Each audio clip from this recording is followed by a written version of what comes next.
I didn't document this case when it first happened. Not because it was frightening, but because it felt too explainable. I've learned that the cases you avoid writing down are usually the ones that change you.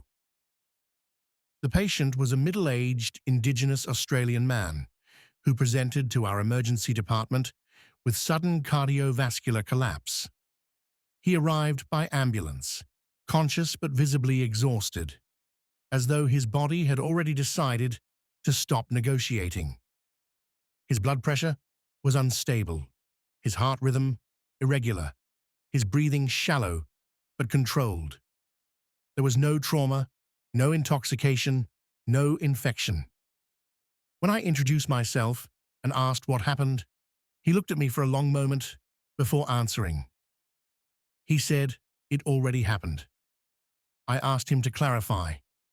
He said, "I'm dead." He wasn't confused. He wasn't agitated. He wasn't psychotic in the way clinicians are trained to recognize. His affect was calm, resigned even. I asked him who had killed him. He paused, searching for words, then said, "They pointed." At the time, I documented this as a culturally bound belief, a symbolic explanation for acute stress. That was reasonable. It was also my first mistake. Over the next several hours, his condition deteriorated in a way that was biologically coherent, but etiologically empty. Laboratory values shifted rapidly, immune markers rose, stress hormones surged. His body behaved as if it were responding to an overwhelming threat, but we couldn't find one. No sepsis, no stroke, no allergic reaction. When I returned to his bedside, he was watching the cardiac monitor with detached interest, as though it belonged to someone else. I asked him again what he meant by "they pointed." This time, he explained, he told me that elders from his community had found him.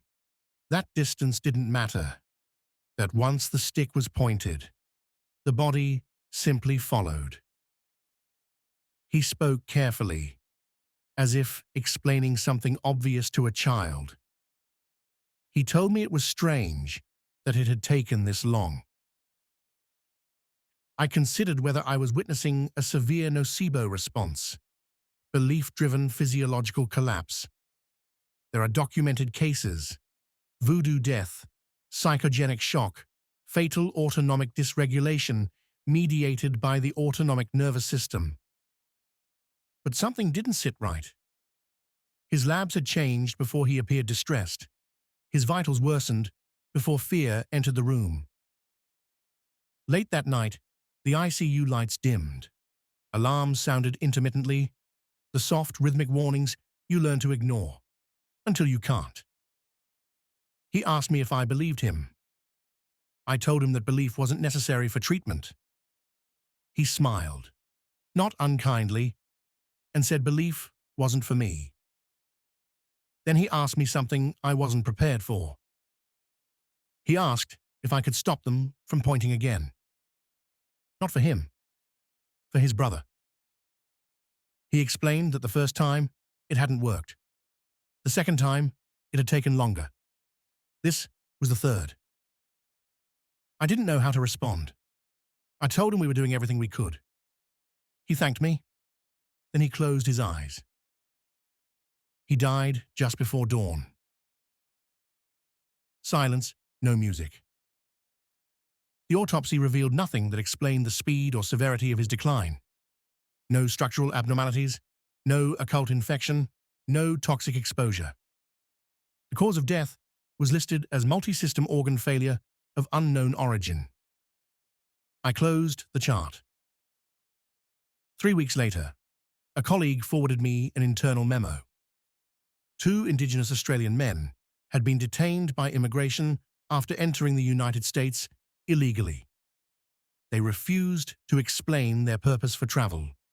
They were held briefly, then deported without charges. The dates overlapped with the patient's admission. I reopened the chart. There was an addendum. 1 sentence. Patient reports, "This is the third time the pointing has worked." I do not remember writing that line. I checked the metadata. The entry was time-stamped during a window, when I was not in the hospital. I told myself this was a clerical error. Fatigue, misattribution, memory distortion. That explanation should have been enough. It wasn't. Because after that case, I began noticing how often belief appears in charts, quietly shaping outcomes without being named. How often bodies obey stories. How rarely we ask what happens when belief is removed, or worse, noticed. I still don't know whether anyone ever pointed a stick. I only know what his body did.